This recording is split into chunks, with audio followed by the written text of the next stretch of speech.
4. Santiago capítulo 4, hermanos, por favor, puestos de pie. Vamos a tener tiempo de la exposición de la palabra de Dios. Y vamos a guardar silencio, por favor, hermanos, vamos a mantener el orden. Si usted tiene necesidad de salir, hermanos, salga, pero silenciosamente, y por favor no distraiga a los demás. Santiago capítulo 4, versículo 13 al 17, hermanos, vamos a leer todos juntos en esta porción de la palabra de Dios. Dice: vamos ahora, los que decís, hoy y mañana iremos a tal ciudad y estaremos allá un año y traficaremos y ganaremos, cuando no sabéis lo que será mañana, porque ¿qué es vuestra vida?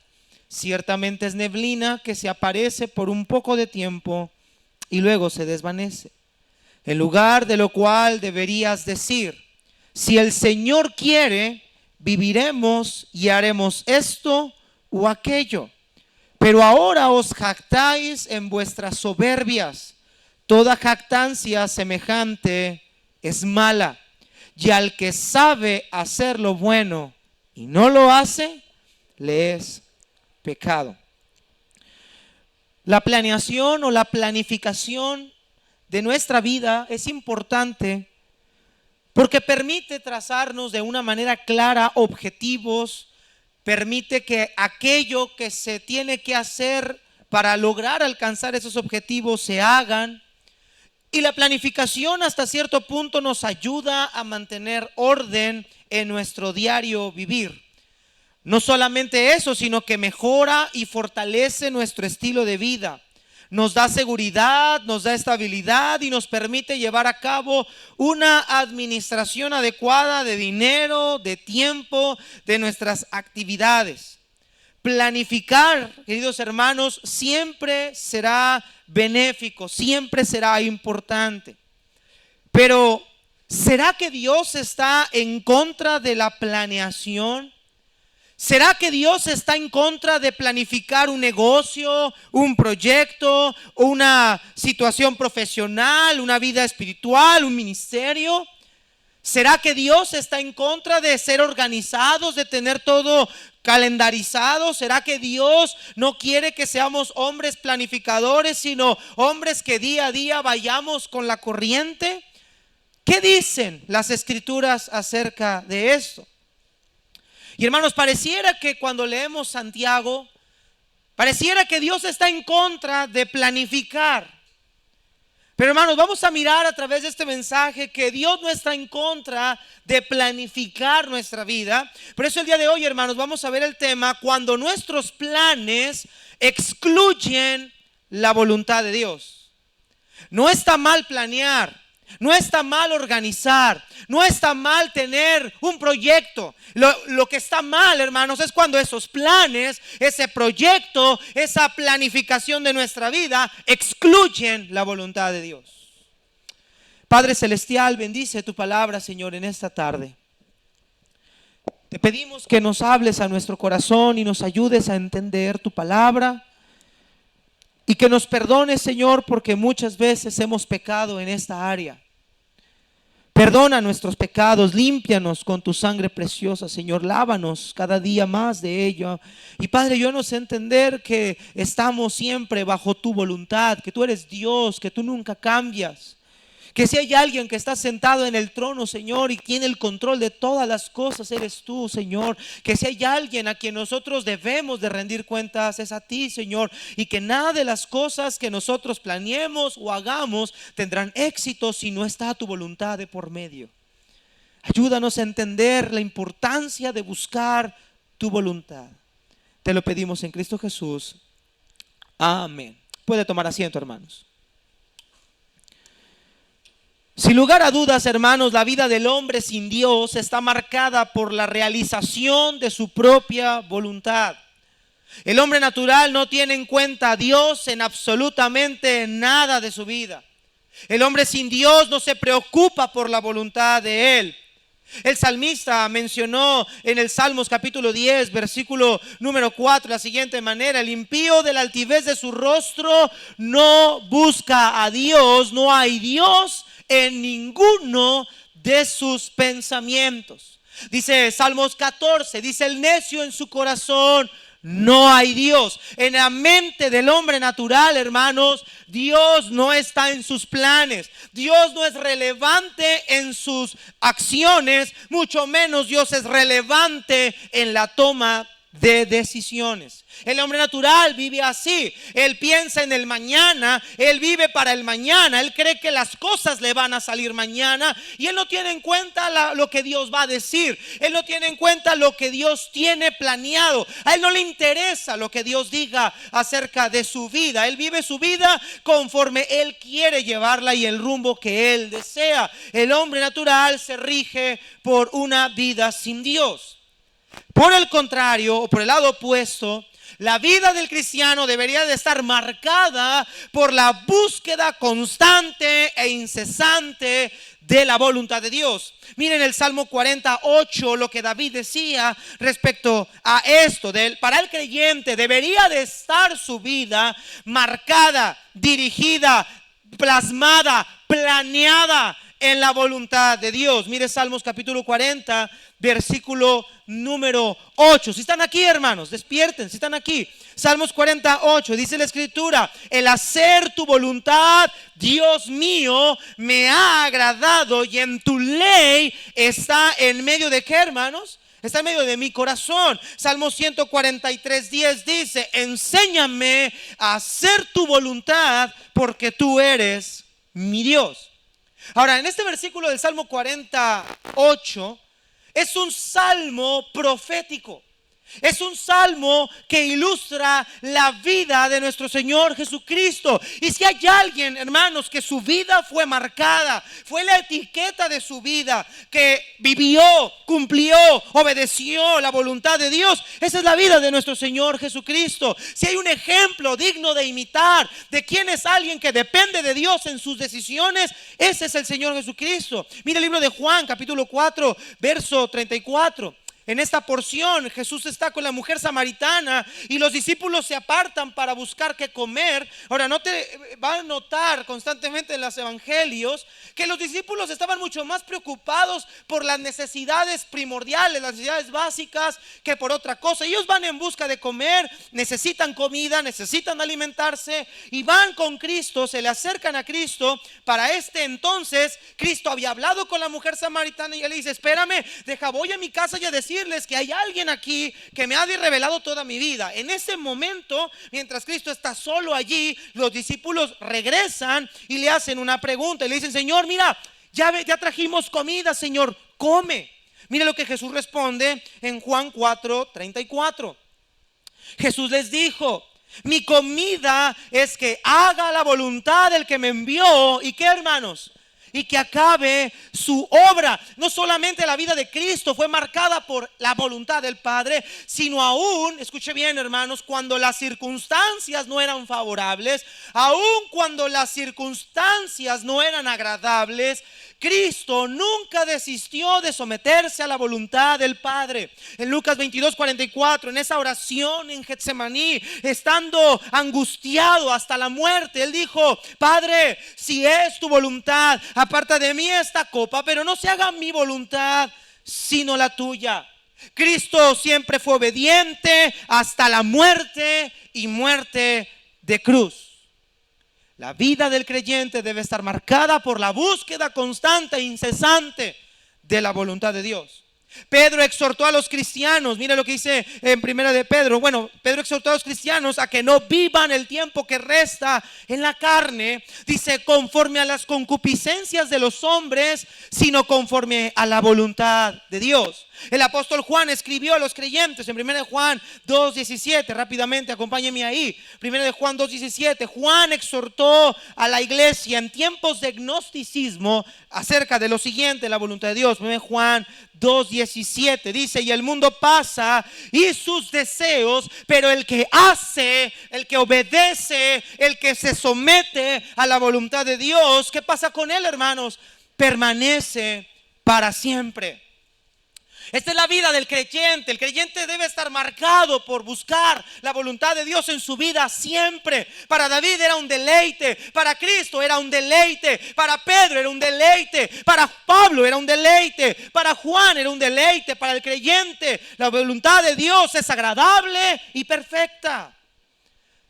Y el deleite de cada cristiano debería ser buscar esa voluntad que se manifieste en su vida. Ese creyente que se agrada de la voluntad de Dios no quiere dar un paso sin saber qué es lo que Dios quiere para él. Él está cediendo, él está sometido al Señor. Él entiende que ya no se pertenece a sí mismo, sino a aquel que lo ha comprado con su sangre. Y hermanos, escuche, Dios no está en contra de que planifiquemos nuestra vida, no está en contra de que nosotros tengamos un proyecto. Joven señorita, no está en contra de que usted busque una carrera para desarrollarse o servir al Señor en cierto seminario, instituto bíblico. Dios no está en contra de que planeemos una vida, sino que Dios está en contra de que esa planificación esté motivada por la soberbia, por la arrogancia de nuestro corazón, por una planificación que en lugar de incluirlo a Él y ver si es lo que Él quiere, lo excluye.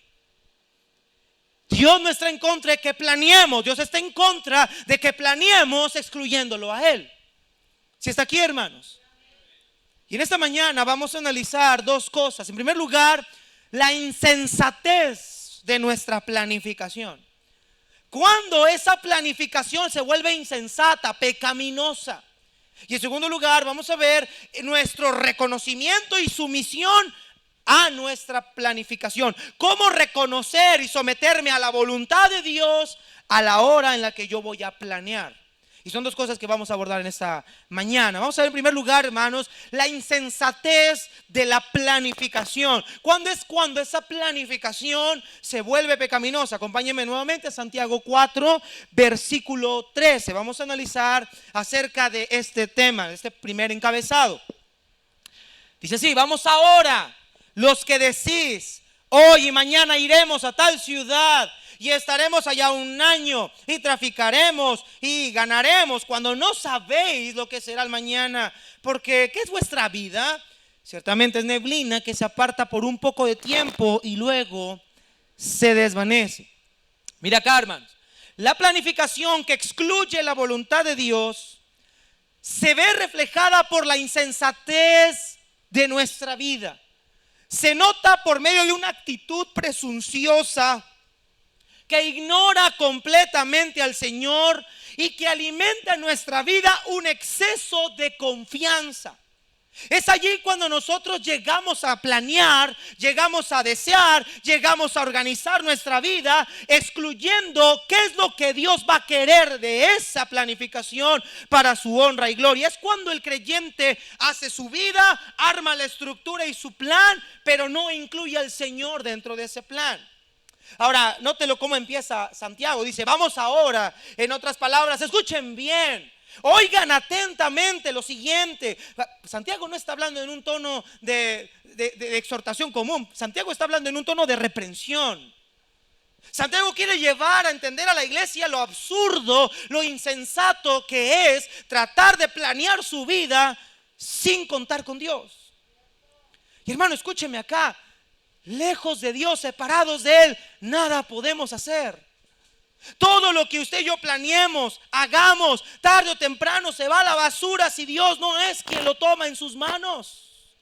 Las cosas de esta vida, de este mundo, son inestables. Las cosas cambian. ¿Cuántas veces no hemos planificado unas vacaciones? No hemos planificado un proyecto de vida. No hemos planeado hacer algo, abrir algo. Empezando el año, sobre todo, hacemos planes de año nuevo. ¿Y cuántos de esos planes no se han visto arruinados, cambiados, modificados por las circunstancias de la vida, por la inestabilidad de nosotros mismos, o porque simple y sencillamente, hermanos, solo eso se quedó como un simple deseo, un anhelo?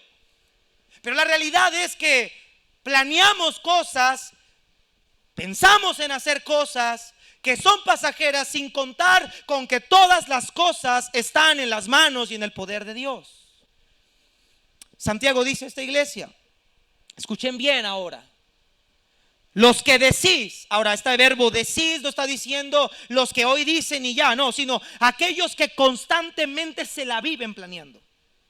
Los que constantemente se la viven diciendo hoy, mañana y aquí y allá, y no, te veo en una semana, y en un año me voy a comprar un carro, y en 2 años voy a poner mi negocio, y en 3 años, y empiezan a hacer un montón de absurdos deseos que se convierten después en deseos guajiros. ¿Por qué en sueños guajiros? Porque elevan y elevan y elevan y elevan planes, proyectos que nunca se van a llevar o no se llevan a cabo. ¿Por qué? Porque son planificaciones fundadas en la arena. Son proyectos fundados en tus deseos, son proyectos fundados en tus anhelos, son proyectos fundados en cosas que no le traen gloria a Dios, que pronto se desmoronan. Santiago dice, escúchenme ustedes, los que todos los días se la viven planeando de manera insensata. Espero que aquí, hermanos, en esta mañana no haya personas que se la viven planeando de manera insensata. Espero que usted no sea de esos que dicen, mañana voy a ir a hacer esto y haré aquello, y no me importa, si tengo que pedir prestado, no importa, vamos a meterle. Espero que usted, si usted es de esas personas, frénese un momento por ahí y escuche con atención lo que el día de hoy Dios va a hablarnos por medio de su palabra. Dice Santiago, vamos ahora los que decís, hoy y mañana iremos a tal ciudad y estaremos allá un año y traficaremos y ganaremos. Ahora, dentro de esta insensatez, hermanos, existen elementos que nos llevan a ver por qué es insensato planear de esa manera. Primer elemento, hermanos, porque la persona que planea insensatamente piensa que él es el dueño del tiempo. Mire lo que dice versículo 1, hoy y mañana iremos. Note ese verbo, iremos. Es una afirmación. No es una suposición de decir, bueno, si el Señor quiere, vamos a ir. Si todo sale bien, lo haremos. No, ellos están afirmando que van a ir. Ellos creen que el hoy y el mañana, ellos son los dueños del hoy y el mañana. Ellos creen que el tiempo les pertenece a ellos. Y ese es uno de los elementos del por qué nuestros planes son insensatos. Creemos que el tiempo se ajusta a nosotros. Queremos las cosas dentro de los límites de nuestro tiempo, sin esperar, sin contemplar, sin mirar, sin orar qué es lo que Dios quiere hacer y cuándo Dios lo quiere hacer. Hermanos, no se trata de ser genios para saber que tú y yo no somos dueños del tiempo. El tiempo pasa, hermanos, y tú y yo no podemos hacer nada para detenerlo. Tú y yo no podemos detener el tiempo. Pero Dios en su eternidad, Él es dueño del tiempo. Dios no se sujeta al tiempo. A Él no le afecta el tiempo. Dios puede hacer cosas grandes como en el Antiguo Testamento, detener el tiempo por 10 segundos. O Dios puede hacerlo correr más rápido. Para el Señor un día es como 1000 años y 1000 años como un día. Pero aquellos que planifican creen que el tiempo es suyo. Hermanos, muchos dicen, mañana voy a hacer esto, mañana en un año vas a ver cómo nos va a ir. El tiempo no es tuyo. El tiempo no es tuyo. En segundo lugar, ellos creen que son dueños del lugar. Dice, iremos a tal ciudad. Hermanos, hay muchas personas que planean su vida y se cambian de ciudad o de vida, así como cambiarse de calcetas. Sienten que el lugar también es ellos. Yo decido dónde vivir, yo decido qué hacer, yo decido dónde me quiero instalar, yo voy a decidir a dónde voy a parar, sin consultar, sin mirar si es el lugar adecuado donde Dios quiere que usted esté. Hermanos, hay personas que se han trasladado a ciudades por trabajo sin consultar la voluntad de Dios y tristemente han llegado a lugares donde no han encontrado un lugar donde congregarse sanamente. Estas personas se jactan del lugar, dicen a tal ciudad.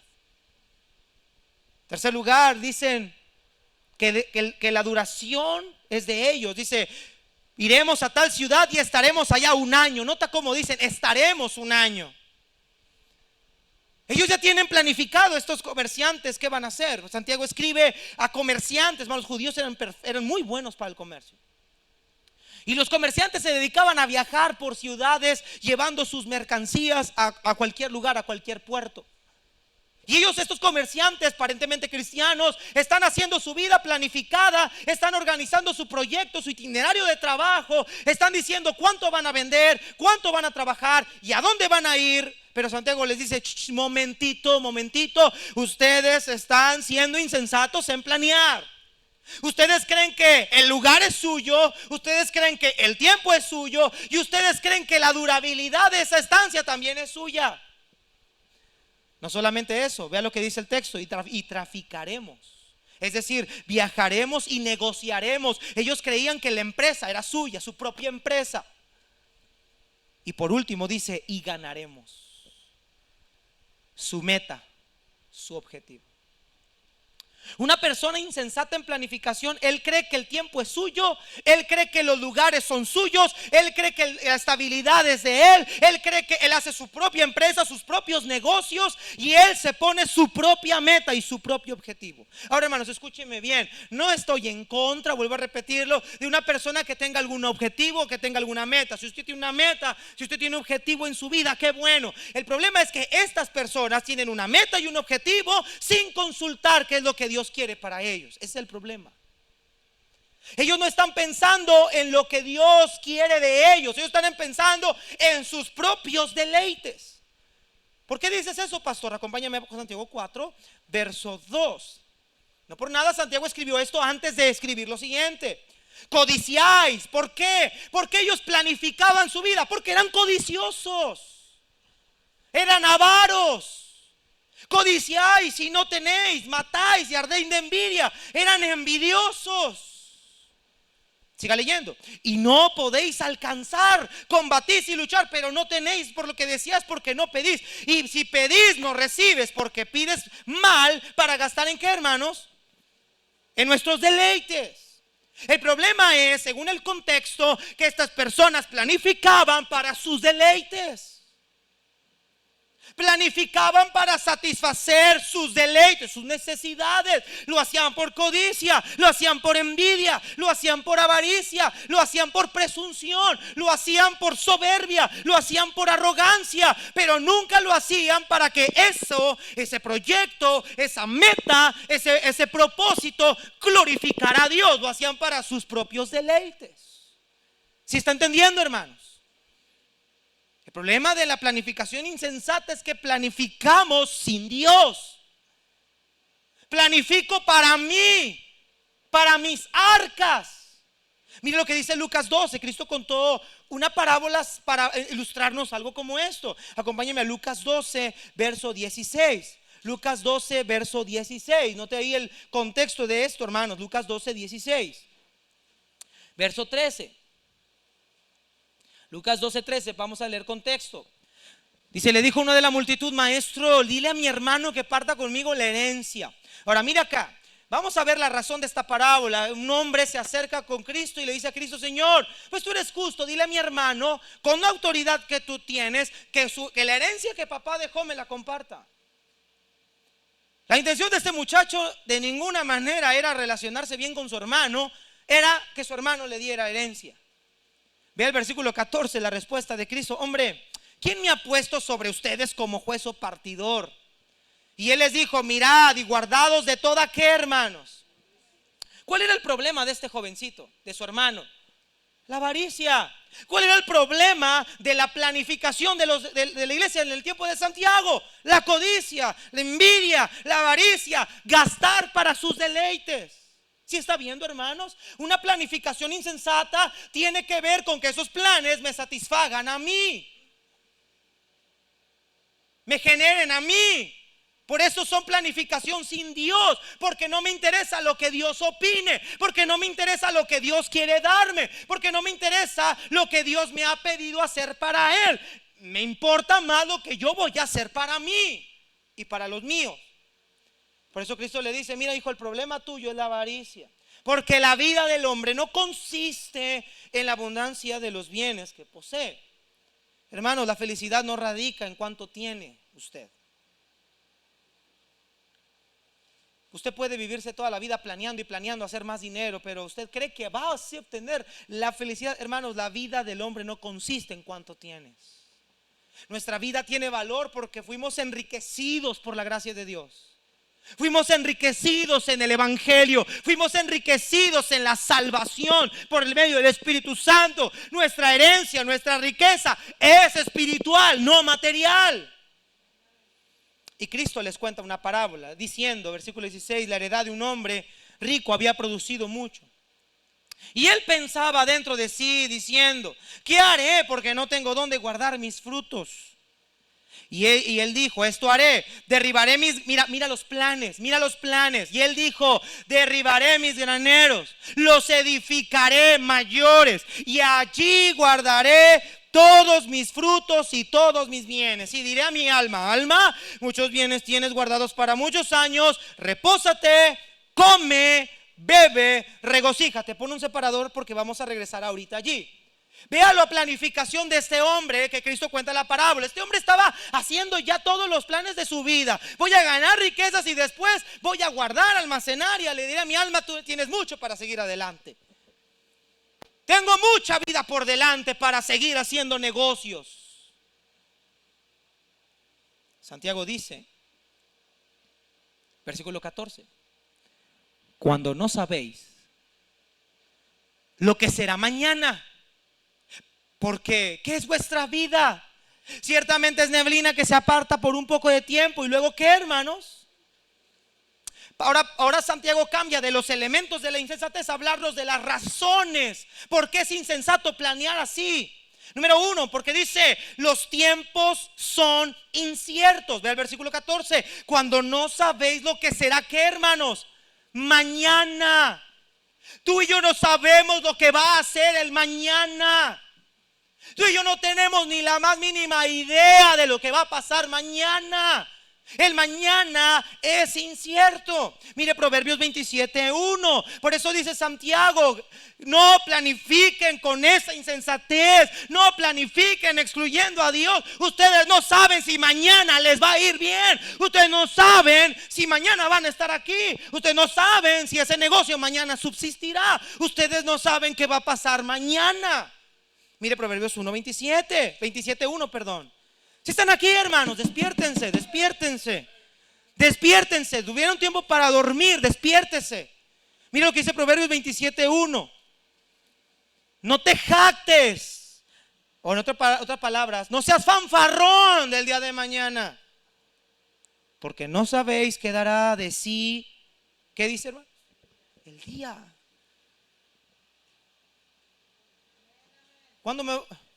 No, hermano, la semana que entra vamos. La semana que entra me pagan. No, el año que entra, hermano, el año que entra se arma el año que entra. No, mañana, pastor, mañana va a ver cómo le voy a echar ganas. Va a ver mañana cómo me va a ir en ese negocio. Mañana es el mero día. Dice Proverbios, no te jactes, no te fanfarronees del día de mañana. Tú no sabes qué va a pasar mañana. Por eso Cristo instruyó a la iglesia y nos dijo el sermón del monte, no os afanéis por el día de mañana. Basta cada día su propio afán. Usted no sabe si mañana usted va a estar aquí en la tierra. Usted no sabe si mañana ese proyecto que hoy parece sólido, mañana se va a devaluar. Bien, hermanos, escuche. Y esto me quedó muy grabado, me quedó marcado para siempre. Me acuerdo bien, hermanos, en nuestro primer año de apenas tomando el pastorado, mi esposa y yo, llegando con mucho ímpetu, con mucha fuerza a la iglesia. Vamos a planear el calendario del año 2020. Va a ser un año tremendo. Usted ya sabe que el año 2020 íbamos a traer al pastor Luis Ramos aquí a conferencia de avivamiento grande. Trajimos la carpa, la montamos. ¿Y qué cree que pasó? La pandemia.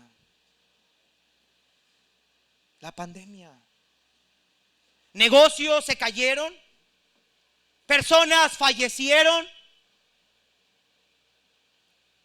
economía bajó, trabajos quebraron. Hermanos, el mañana es incierto.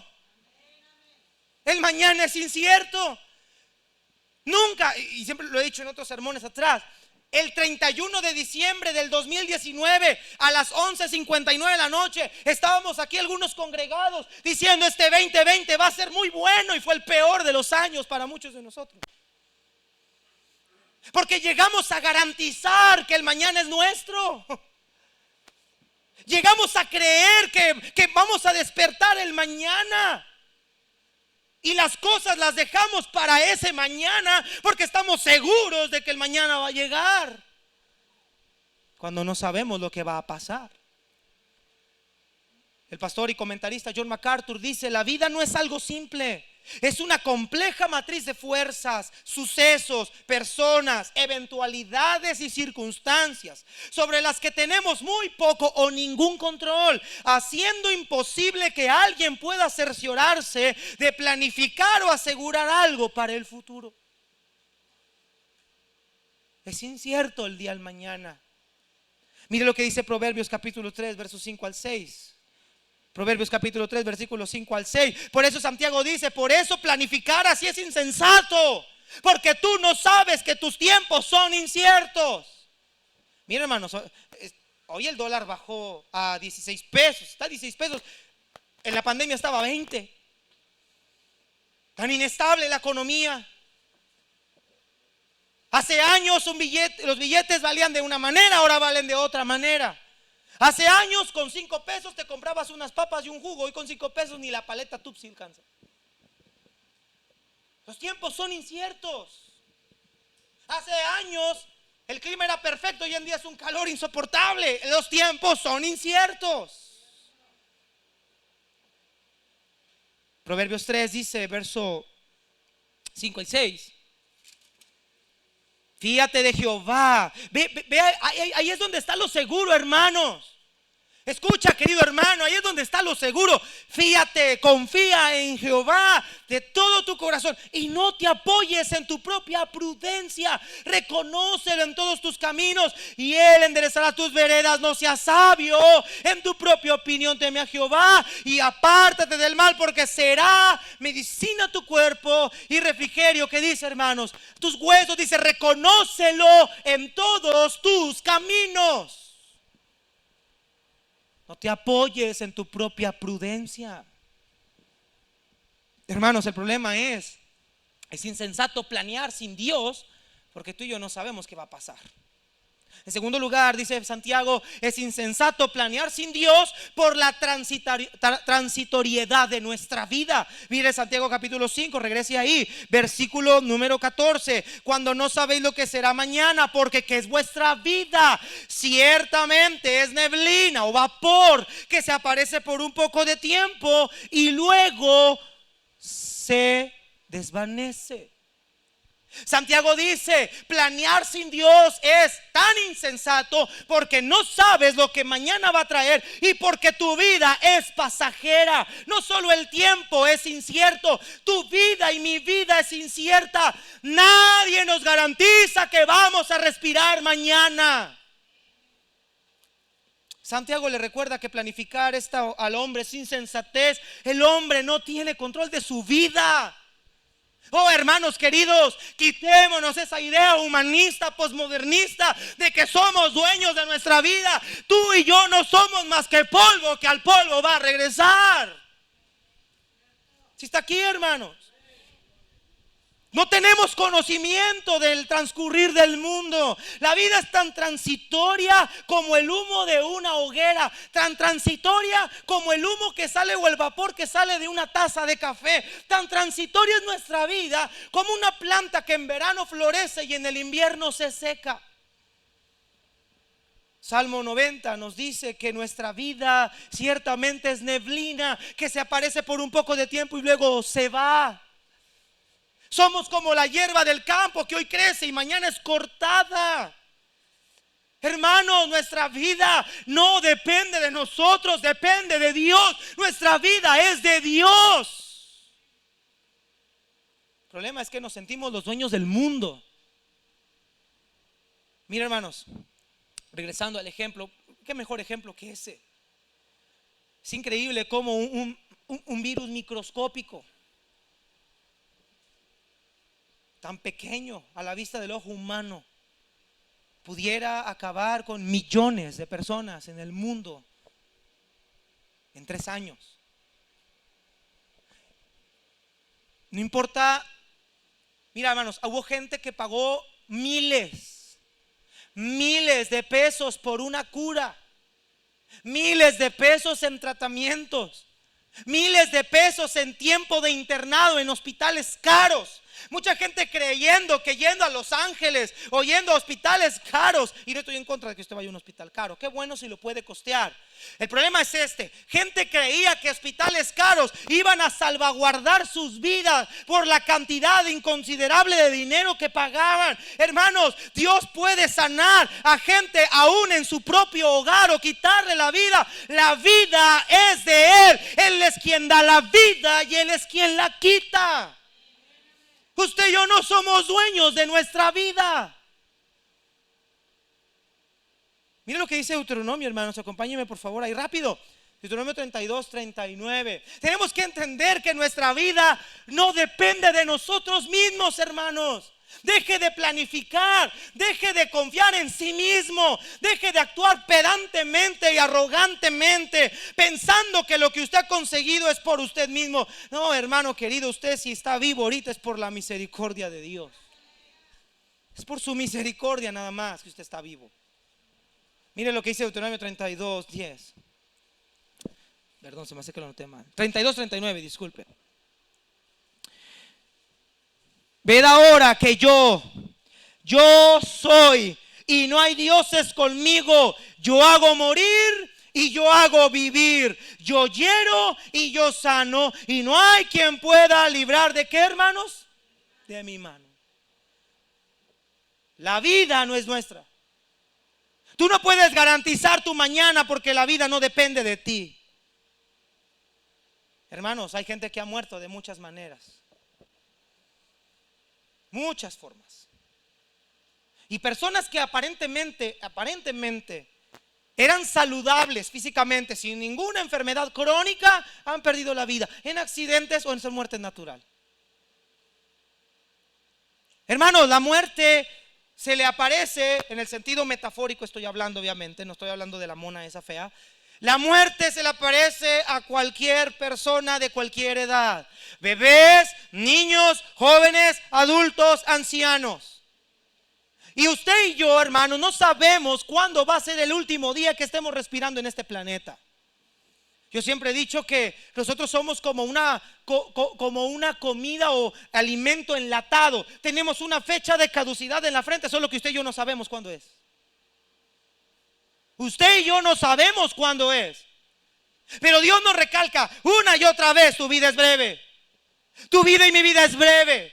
Y cuando planeamos las cosas dentro de nuestra soberbia y arrogancia, creyendo que vamos a lograr grandes cosas, Dios dice: pobre de usted. Volvamos al relato que estábamos leyendo en Lucas, por favor, hermanos. Lucas 12. Vea cómo terminó esta historia de este hombre en esta parábola, que garantizaba riquezas y planificaba y tenía almacenamiento, según él, para muchos días. Versículo 19. Aquí vemos la arrogancia. Y diré a mi alma: alma, muchos bienes tienes guardados para ti, muchos años. Repósate, come, bebe, regocíjate. Pero Dios le dijo: necio, esta noche vienen a pedirte tu alma y lo que has provisto. ¿Qué dice, hermanos? Qué insensato es ese hombre. Son como los de la torre de Babel. Vamos a edificar una torre que llegue hasta el cielo y alcance la cúspide del cielo. Y Dios dice: vamos a descender y vamos a confundir.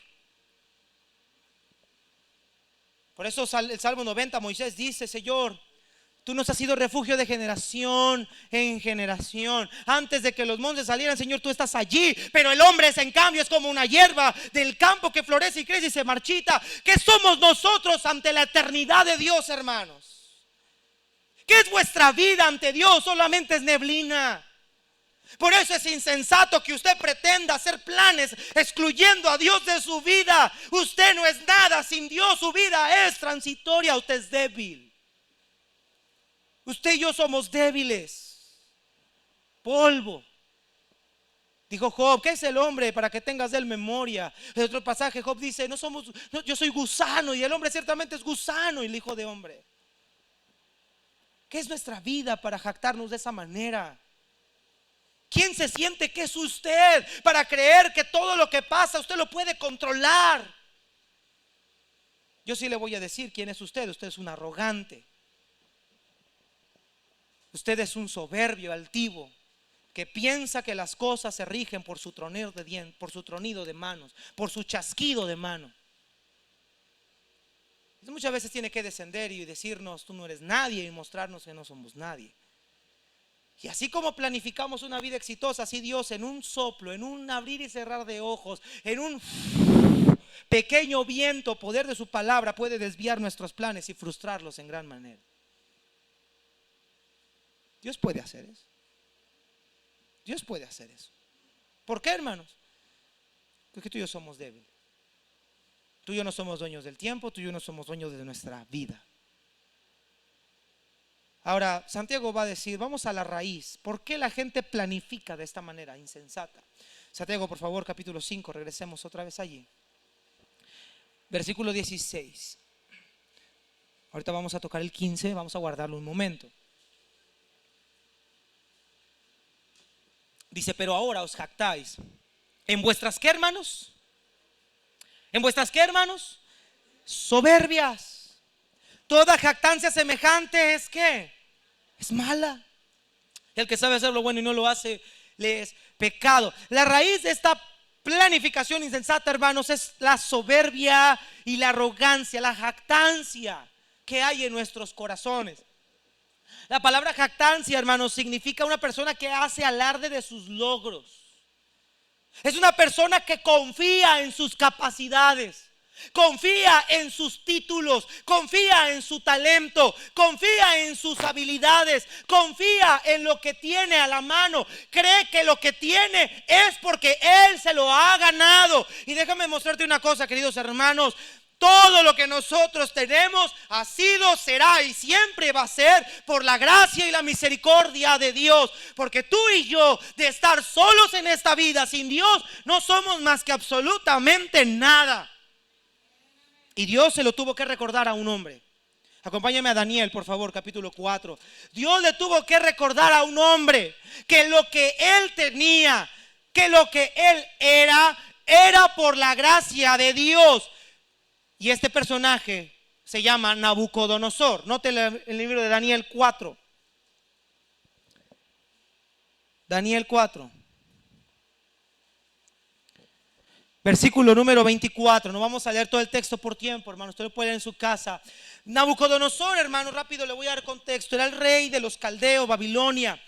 La nación más poderosa y predominante de esa época. Ellos llevaron a cautividad a la nación de Israel. Nabucodonosor se había hecho un hombre grande y fuerte, un hombre muy poderoso, hermanos, pero un ser muy sanguinario. Y Dios en el libro de Habacuc le dice a Habacuc que Dios va a usar a esta nación para castigar a Israel por sus delitos y sus pecados. A lo cual Habacuc responde y dice: Señor, pero ¿cómo es posible que aquellos que nos oprimen, aquellos que son idólatras, los uses para hacernos daño? Después, más adelante, Dios le va a explicar a Habacuc lo que él iba a hacer. Pero Nabucodonosor solamente era una pieza de ajedrez más en el tablero de Dios, hermanos. Y Dios quería recordarle a Nabucodonosor que las riquezas y las grandezas que él tenía es porque Dios se las había dado para hacer esa pieza que él necesitaba para tratar con la nación de Israel. Nabucodonosor tiene sueños, tiene una pesadilla.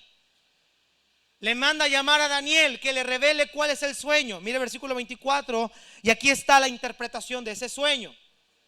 Y esta es la interpretación, oh rey, y la sentencia del Altísimo que ha venido sobre mi señor el rey. Que te echarán de entre los hombres y con las bestias del campo será tu morada, y con hierba del campo te apacentarán como a los bueyes, y con el rocío del cielo serás bañado, y 7 tiempos pasarán sobre ti hasta que conozcas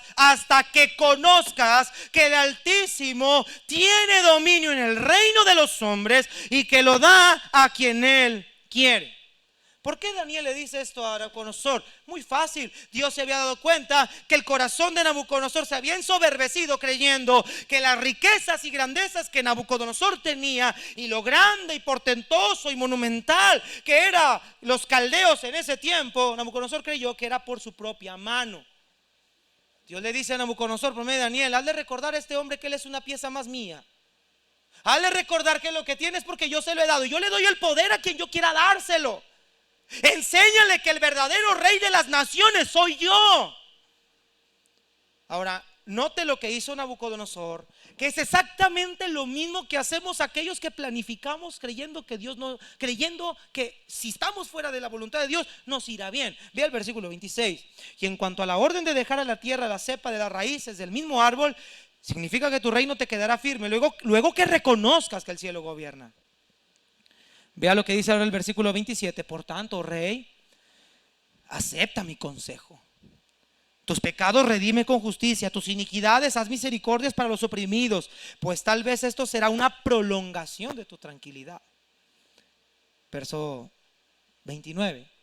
Al cabo de 12 meses, paseando en el palacio real de Babilonia, y habló el rey y dijo: ¿no es esta la gran Babilonia que yo edifiqué para casa real con la fuerza de mi poder y para la gloria de mi majestad? Mira, Carmen, cuidadito con las palabras que salen de nuestra boca. Estos comerciantes en Santiago 5 están planificando ganancias porque probablemente ya habían tenido éxito anterior. Mira, probablemente ya les había ido bien en algún negocio y dijeron: ahora vamos a hacer esto y mira, nos va a ir bien el doble. Mira, ya vendimos tantas piezas, ahora si vendemos el doble nos va a ir mejor. Quizá ellos ya habían experimentado éxito en el pasado, lo cual los llevó a una confianza personal de que les iría bien en el futuro. Queridos hermanos, mírenme acá. El éxito que nosotros tengamos en el presente o que hemos tenido en el presente no ha sido por la capacidad intelectual gigantesca y enorme o la profesión o la carrera que usted ejerce. Ha sido porque la bendición y la misericordia de Dios ha estado presente. Pero cuando planificamos de esta manera es cuando atribuimos ese éxito a nosotros mismos. Y ese fue lo que le pasó a Nabucodonosor. Él dijo: no es esta la gran Babilonia que yo edifiqué con la gran fuerza de mi poder. Ahora siga leyendo abajo el siguiente versículo. Dice: aún estaba la palabra en su boca del rey cuando vino una voz del cielo: a ti se te dice, rey Nabucodonosor, el reino ha sido quitado de ti. Hermanos, miren acá, por eso es insensato planear así. No vaya haciendo que un Dios diga: el tiempo es mío, insensato. Tu vida es mía, insensato. Así que a partir de ahora en adelante lo que tú tienes ya no lo tendrás más. Wow. Hermanos, tenga cuidado. Tenga cuidado. Porque lo que hoy tenemos quizá mañana ya no será así. ¿Y cómo me doy cuenta cuando un creyente está en esta soberbia? Porque quizá como Nabucodonosor, verbalmente no dices públicamente lo que Nabucodonosor dice, pero el hecho de que usted empiece a dejar de asistir a la iglesia, el hecho de que usted empiece a dejar de orar, el hecho de que usted empiece a dejar de confiar en el Señor para su provisión, el hecho de que usted crea que entre más tiempo le invierte su trabajo, mejor le va a ir, es una clara manifestación de la arrogancia y la soberbia de su corazón. Porque usted en su interior dice: yo no necesito a Dios, necesito trabajar más horas, necesito invertirle más tiempo, necesito meter más dinero. Y lo que usted está haciendo, quizá no con la boca textualmente como lo dijo Nabucodonosor, pero a final de cuentas, hermanos, nuestras acciones definen lo que somos. Estamos diciéndole a Dios: tú no entras en mis planes, tú no formas parte de mis planes. Y Dios un día, en su grandeza y soberanía y en su majestad, porque vamos a ver la conclusión de lo que Nabucodonosor reconoce después, Dios nos tenga que humillar y nos tenga que enseñar que nuestros planes sin Él se desmoronan rápidamente. podrán tener éxito un breve tiempo. Pero todo lo que está fundado en la arena, cuando vengan los ríos y los vientos, se van a desmoronar. Porque Dios no está allí. La soberbia es un exceso de satisfacción personal. Y cuando una persona siente satisfacción, cuando una persona cree que el éxito lo ha alcanzado por sí mismo, lo lleva a un endurecimiento de corazón que manifiesta rebeldía a los planes de Dios. Ya no se somete a Dios porque él se siente autosuficiente. Ya no necesito a Dios. Él ya no forma parte de mi administración. Él ya no forma parte de mi vida. Él ya no forma parte de lo que yo tengo, lo que yo quiero hacer. Ya no le consulto si él así lo quiere. Ya no me dirijo con él si es lo que él así desea. Ahora planeo y planeo y planeo, porque creo y confío en mis habilidades, y eso me lleva a endurecerme más y más hacia Dios. Dios, tú no entras en mis planes. Por eso dice Santiago, la planificación insensata se manifiesta a través de la soberbia y en una jactancia personal. Yo puedo, yo lo he logrado, yo he luchado, yo he peleado, a mí nadie me ha regalado nada, yo soy el quien se ha esforzado, lo que tengo es por las fuerzas de mis manos. Y llegamos a pensar que somos autosuficientes. Eso es un pecado grave. Le explico por qué. Porque quitamos al Dios como el centro, quitamos o bajamos de una manera violenta a Dios del trono, del trono de ese trono de su voluntad, de soberanía, y nos sentamos nosotros. Y ahora nos decimos a nosotros mismos: yo soy el dueño de mi vida, yo soy el dueño de mis decisiones, yo soy el dueño de mis proyectos. Peligroso. Por eso, hermanos, planificar bajo esta insensatez es un pecado. No está mal planear, sino planear de esta forma que acabamos de ver. Ahora, en segundo lugar, para que nuestra planificación sea efectiva, necesitamos reconocer y someternos a la voluntad de Dios. Acompáñenme a Santiago 5, por favor. Ahorita regresaremos a Daniel otra vez, porque con eso vamos a concluir. Mire Santiago 5.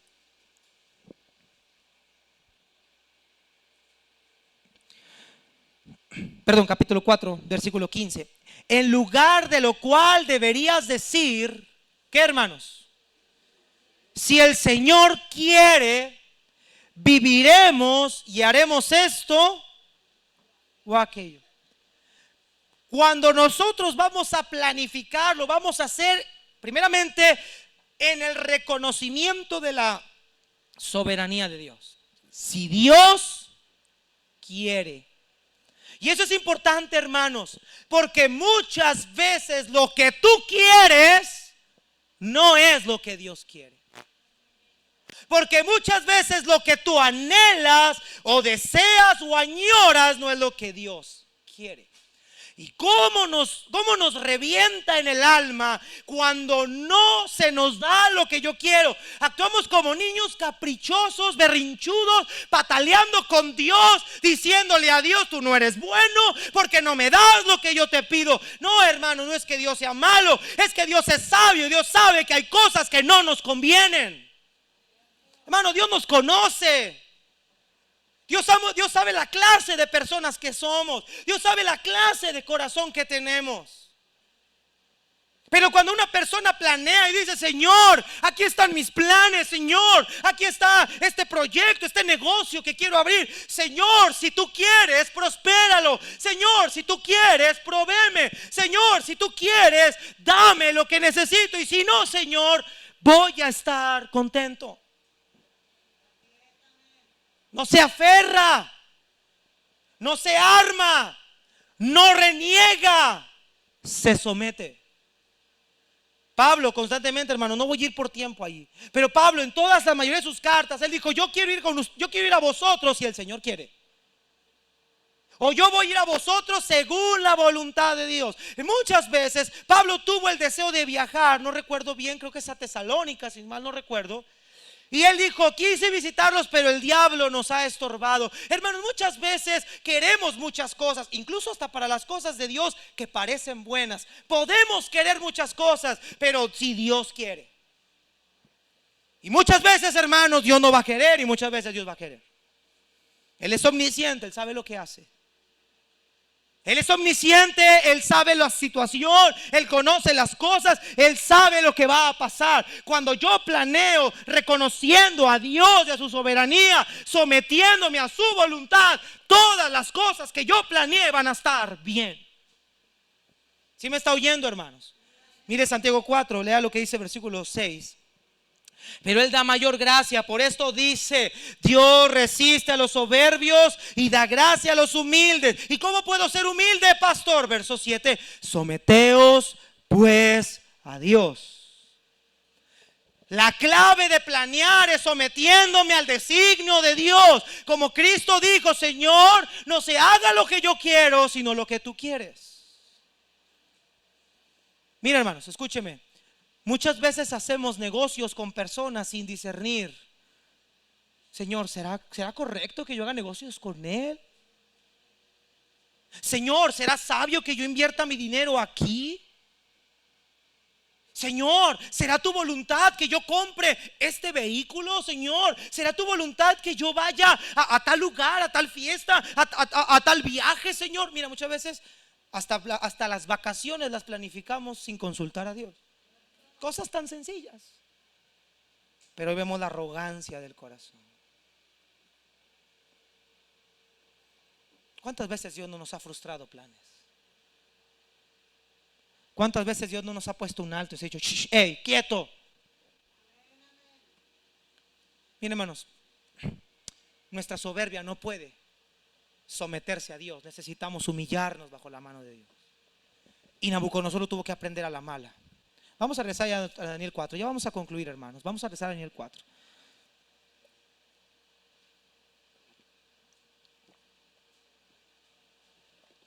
Mire lo que dice, hermanos.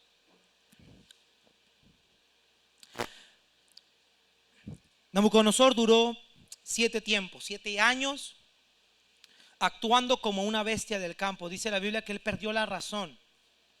Sus uñas crecieron, su cabello creció largo como si fuera una bestia. Imagínate al gran rey de Babilonia convertido o comportándose como un hombre que está completamente demente, comportándose como un animal desnudo a las afueras del templo, a las afueras del reino, bañándose con el rocío del campo y mirando a la gente y diciendo: ¿no era este el rey de Babilonia, ese hombre sanguinario, poderoso que casi echó a 4 personas a un horno de fuego porque no se inclinaron a su estatua? ¿No es ese hombre? Y hermanos, Dios tuvo que humillar a Nabucodonosor a un grado en el cual Dios no nos ha humillado a nosotros. Pero si hay algo que Dios le molesta, dice Proverbios 6 cosas aborrece Jehová y aún 7 abomina su alma: los ojos altivos.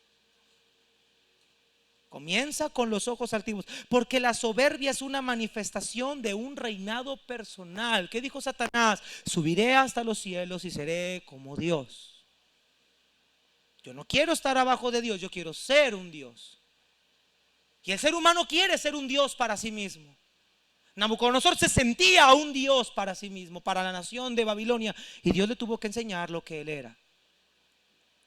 Después de este tiempo, vea cómo volvió Nabucodonosor en sí. Versículo 34. Mas al fin del tiempo, yo, Nabucodonosor, alcé mis ojos al cielo y mi razón me fue devuelta, y bendije al Altísimo y alabé y glorifiqué al que vive para siempre, cuyo dominio es sempiterno y su reino por todas las edades. Todos los habitantes de la tierra son considerados como nada, y él hace según su voluntad en el ejército del cielo y en los habitantes de la tierra, y no hay quien detenga su mano y le diga: ¿qué haces? En el mismo tiempo mi razón me fue devuelta, y la majestad de mi reino, mi dignidad, mi grandeza volvieron a mí, y mis gobernadores, mis consejeros me buscaron, y fui restablecido en mi reino, y mayor grandeza me fue añadida. Ahora yo, Nabucodonosor, alabo, engrandezco y glorifico al Rey del cielo, porque todas sus obras son verdaderas y sus caminos justos, y él puede humillar a los que andan con soberbia. Un hombre arrogante fue humillado por Dios para reconocer lo que en su primer momento pudo haber hecho. Lo que tengo es por él. Lo que soy es por él. Y si Dios trató con un hombre pagano en ese momento, ¿no disciplinará a sus hijos, los cuales andan a veces con esa misma clase de soberbia? Miren, hermanos, yo se los he dicho a muchos de ustedes. Les he dicho, miren, hermanos, Dios ha bendecido en gran manera. Muchos hermanos me tocó sentarme con ustedes cuando, Señor, bendíceme, Señor, danos su pastor, ore por un trabajito. Y Dios no a muchos les ha concedido esa petición. Pero así como oré con ustedes y así como estuve diciéndoles, Dios te va a bendecir, ten fe, así lo mismo te digo, hermano, voltea al cielo y reconoce que Dios es el primer lugar en tu vida. O si no, lo que Dios un día te dio, así de la misma manera te lo va a quitar. Dios es justo. Hermanos amados, tenemos que reconocer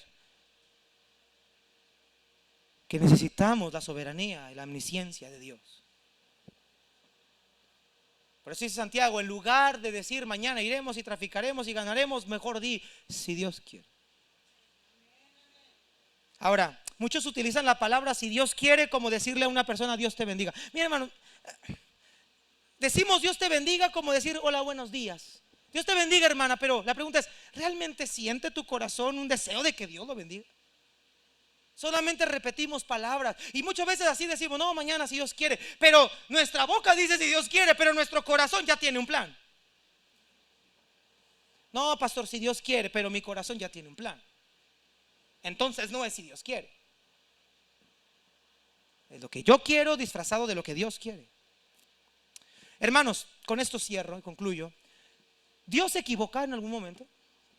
¿Cuántos creen que Dios se equivoca? Levanten su mano. Toda la bola de herejes que creen que Dios se equivoca. No, ¿verdad? Entonces, ¿por qué personas han dicho esto me lo dio Dios y han fracasado?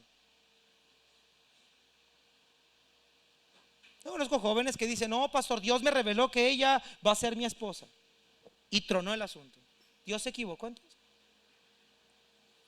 No, pastor, Dios me dio este trabajo y cada vez están más lejos de Dios. Yo pregunto, ¿Dios se equivocó entonces?